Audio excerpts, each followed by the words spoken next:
अस्सलाम वालेकुम, welcome to अलराफ computers. मैं हूं आपका teacher Mohammad Sarwar Microsoft PowerPoint की। आज की क्लास में हम देखेंगे कि स्लाइड है क्या और प्रेजेंटेशन के अंदर स्लाइड का मेन रोल क्या है और कौन कौन से सॉफ्टवेयर हैं जिनकी हेल्प से स्लाइड बनाई जा सकती है।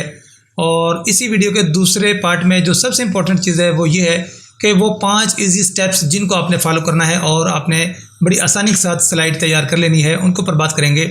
और ये वही 5 स्टेप्स हैं जो मैं आपको समझाने वाला हूँ। नेक्स्ट आने वाली क्लासेस भी हमारी इसी की बेसिस पे होंगी और ये वो 5 चीज़ें जो मैं अभी आज आपको समझाने वाला हूँ, आइंदा 5 क्लासेस में मैं आपको वो डिटेल से बताऊँगा और आपको आसानी से प्रेजेंटेशन बनाना आ जाएगी।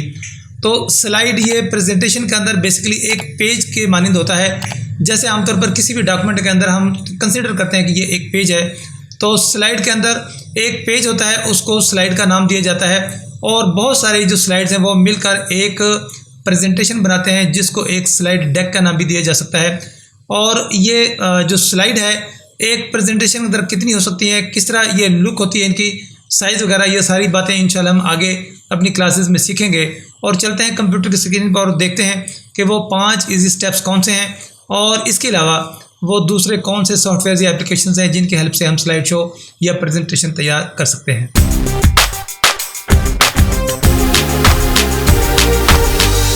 अगर आप कंप्यूटर की स्क्रीन पर नज़र दौड़ाएं तो आपको ये एक प्रेजेंटेशन दिखाई दे रही है जो कि बहुत ही सादा है।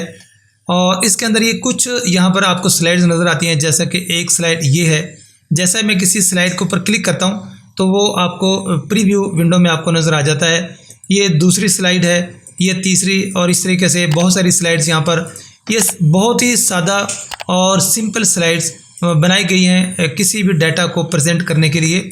और इसके अलावा आप इनकी जो प्रेजेंटेशन है वो चेंज कर सकते हैं। आप इसका डिज़ाइन वगैरह डाल के अपनी मर्ज़ी से स्लाइड्स को डिज़ाइन भी कर सकते हैं। जो मेन चीज़ है वो बताने का मकसद ये है कि स्लाइड का जो मतलब है वो बहुत सारे पेजेस हैं जो कि कलेक्टिवली मिलकर एक प्रेजेंटेशन बनाते हैं या फिर एक स्लाइड डेक बनाते हैं। यहाँ सामने आपको एक ये स्लाइड नज़र आती है, दूसरे नंबर पर ये स्लाइड है। अब ये किस तरीके से डिज़ाइन करनी है, इसको कैसे मैनेज करना है, ये हम अपनी आने वाली क्लासेस में इंशाल्लाह सीखेंगे और जानेंगे कि ये कैसे वर्क करते हैं। अब मैं आपको सबसे पहले वो बता दूं कि जो पावर पॉइंट के अलावा दीगर सॉफ्टवेयर्स हैं जिनकी हेल्प से भी हम स्लाइड बना सकते हैं, स्लाइड शो तैयार कर सकते हैं। इनमें जो सबसे इम्पोर्टेंट है वो पहला नाम है प्रीजी का, और दूसरे नंबर पर वियॉन्ड के अलावा तीसरे नंबर पर ज़ोहो शो है, और गूगल स्लाइड्स, की नोट्स, हाइकोडेक, स्लाइडॉग, कस्टम शो और विज़मे। ये तमाम वो एप्लीकेशंस हैं या कंप्यूटर डेस्कटॉप सॉफ्टवेयर्स हैं जिनकी हेल्प से आप स्लाइड शो बना सकते हैं। तो अभी हम चलते हैं अपने उन 5 मेन टॉपिक्स की तरफ, या यूँ कह लें कि 5 वो स्टेप्स कौन से हैं जिनको आपने फॉलो करके स्लाइड को ईजीली बना लेना है। सबसे पहले नंबर पर आपके पास यहाँ पर किसी भी स्लाइड की जो लेआउट है, वो लेआउट से मुराद ये है कि आपने डिसाइड ये करना है कि आप अपनी स्लाइड के अंदर क्या चीज़ दिखाना चाहते हो। यहाँ पर ये एक लेआउट है, दूसरा ये है। अगर मैं यहाँ पर एक कोई ब्लैंक स्लाइड ले लूँ, ये मैं ब्लैंक स्लाइड ले लेता हूँ, और अब मैं आपको यहाँ पे समझा पाऊँगा कि जब आप इसकी लेआउट लेते हैं तो इसके ऊपर डिटेल से तो अभी हम बाद में बात करेंगे। तो सबसे पहले आपने डिसाइड ये करना है कि आप अपनी स्लाइड के ऊपर क्या एनिमेट करना चाहते हो, क्या प्रेजेंट करना चाहते हो, आपने अपने व्यूवर्स को क्या दिखाना है। उसमें पिक्चर्स हो सकती हैं, उसके अंदर टेक्स्ट हो सकता है, उसके अंदर ग्राफ, कोई भी चीज़ें हो सकती हैं। तो आप अपने उस मैटर या उस कंटेंट के बेस पे जो आपने अपनी स्लाइड के अंदर यूज़ करना है, जो आप एक ही पेज के ऊपर दिखाना चाहते हो, उसको मद्देनज़र रखकर आपने यहाँ से किसी भी लेआउट का इंतखाब करना है।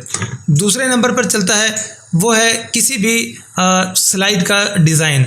ये डिज़ाइन टैब के अंदर अगर हम चले जाएं तो आपको यहाँ पर बेशुमार डिज़ाइन दिखाई देते हैं।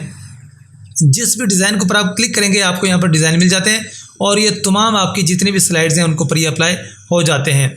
तो डिटेल से बात तो हम बाद में करेंगे, लेकिन ये दूसरा स्टेप है जो कि है किसी भी स्लाइड को आपने लेआउट ली है उसके मुताबिक आप अपना जो उसको डिज़ाइन देना चाहते हैं, चाहे वो आपकी ब्लैंक हो, चाहे वो आपके उसके ऊपर आपने कुछ लेआउट अपने मुख्तलिफ कंटेंट को एक साथ इस्तेमाल करने के लिए आपने उसको यूटिलाइज़ करना है। तो जिस तरह कभी आप अपना उसका स्लाइड का लेआउट लेते हैं उसके लिहाज से ही आप जो है उसके लिए जो सूटेबल डिज़ाइन है वो आपने चूज़ करना है। और दूसरे नंबर पर आ जाती है तीसरे नंबर पर, पहले नंबर पर लेआउट है, दूसरे नंबर पर डिज़ाइन है और तीसरे नंबर पर एनिमेशंस आ जाती हैं। अब ये एनिमेशंस क्या हैं, जैसे कि आपको ये सामने एक स्लाइड नज़र आती है। अब किसी भी स्लाइड के ऊपर जो भी आपने कोई पिक्चर्स रखी हुई हैं, कोई ग्राफ रखा हुआ है, कोई आपने शेप्स बनाई हुई हैं या कोई भी टेक्स्ट है, उसको आपने एनिमेट करना है कि जब आप ये स्लाइड शो प्रेजेंट करेंगे तो ये जो टेक्स्ट है ये एनिमेटेड टेक्स्ट बन जाए और ये मूव करता हुआ दिखाई दे और आपके जो व्यूवर्स हैं उनके अट्रैक्शन को ये अपनी तरफ मतवज्जे रखे, उनका ध्यान, उनकी तवज्जो, और आपके जो ये एक्टिविटी है जो आप ये प्रेजेंटेशन कर रहे हैं इसको मौसर बनाने के लिए आप इसके अंदर तमाम शेप्स, तमाम पिक्चर्स, तमाम ग्राफ और जो भी टेक्स्ट आपने डाला है उसको आपने अगर एनिमेट करना है तो उसके लिए एनिमेशंस का यूज़ किया जाता है। ये इंशाल्लाह हम अपनी नेक्स्ट क्लास में जब एनिमेशंस के ऊपर टॉपिक आएगा तो ये डिटेल से समझेंगे कि इसको किस तरीके से आपने यूटिलाइज करना है। चौथे नंबर पर ट्रांजिशंस आ जाती हैं। ट्रांजिशन का जो लफ्ज़ी मतलब है वो ये है कि जैसा आपको स्क्रीन पर दिखाई दे रहा है कि ये एक स्लाइड है और अब मैं दूसरी स्लाइड पे क्लिक करता हूँ। अब ये दूसरी स्लाइड आपको स्क्रीन पे नज़र आ रही है। अब दो स्लाइड हैं, जब पहली स्लाइड एंड होता है उसके ऊपर जो भी आपने प्रेजेंट करना है, उसके बाद जैसे ही दूसरी स्लाइड शुरू होती है अब इनके दरमियान में वक्फा आता है। ठीक है, पहली स्लाइड ख़त्म होने के बाद जैसे ही दूसरी स्लाइड शुरू होगी तो जो आपका व्यूवर है, जो देखने वाला है, जिसको आप अपनी एनिमेशंस, अपनी प्रेजेंटेशन दिखा रहे हैं, उसको ये पता चल जाए कि एक पेज जो उसके ऊपर कंटेंट था, जो कि एक स्लाइड थी, वो ख़त्म हो गई और अब दूसरी शुरू हो रही है। तो उस ब्रेक पे कुछ आपने इफ़ेक्ट्स डालने हैं जो कि सेपरेट कर देंगे एक स्लाइड को दूसरी से, और पता चलेगा और आपको भी आइडिया हो जाएगा जब आपने प्रेजेंटेशन बयान करनी है या वहाँ पे आपने प्रेजेंट करना है अपने इस स्लाइड शो को, तो आप भी समझ जाएंगे कि जो मेरा पहला स्लाइड था वो ख़त्म हो गया है और अब दूसरा स्लाइड जो शुरू हो रहा है, और जो आपके व्यूवर्स हैं वो भी, और ये वैसे भी इफ़ेक्टिव होता है, व्यूवर्स की अट्रैक्शन को अपनी तरफ रखता है और इस तरीके से आप अपने इसको बहाल कर सकते हैं। और पाँचवें नंबर पर जो सबसे लास्ट में चीज़ आती है वो है स्लाइड शो, कि जब आप कोई भी स्लाइड के मजमूए को प्रेजेंट करना चाहते हैं, एक प्रेजेंटेशन आपके तैयार हो जाती है, उसके ऊपर तमाम एनिमेशंस, तमाम ट्रांजिशंस आपने लगा ली होती हैं। अब आप देखना चाहते हैं कि जो आपका स्लाइड शो है वो कैसा दिखता है, तो उसके लिए आप यहाँ स्लाइड शो पर जाएंगे और ये जिस स्लाइड को आपने सामने रखा हुआ है, जैसा कि अभी ये स्लाइड आपके सामने है, आप यहाँ से भी शुरू कर सकते हैं और आप चाहें तो जो आपकी सबसे पहली स्लाइड है वहाँ से भी आप इसको शुरू कर सकते हैं। इसके ऊपर भी डिटेल से इंशाल्लाह हम बात करेंगे, इसको कस्टमाइज़ कैसे करना है और ये सारी चीज़ें आगे अपनी क्लास में हम देखेंगे। तो इस स्लाइड शो को देखने के लिए आप हमारा जो फाइनल मरला है वो स्लाइड शो का है, उसके लिए आप शॉर्ट कीज़ भी यूज़ कर सकते हैं। जैसा कि आपके सामने ये पहली स्लाइड आ जाती है यहाँ पे, और आपने एंटर की मदद से या माउस की मदद से माउस के साथ क्लिक करके आपने ये नेक्स्ट जो स्लाइड्स हैं उनको आपने यहाँ पर शो करना है, और बहुत ही आसानी के साथ इन इजी स्टेप्स को फॉलो करके आप कोई भी अट्रैक्टिव प्रेजेंटेशन तैयार कर सकते हैं। उम्मीद है कि आज ये जो मैंने 5 स्टेप्स आपको बताए हैं ये आपको समझ में आए होंगे। इन्हीं के बेस पे इंशाल्लाह हमारी नेक्स्ट क्लासेस होंगी।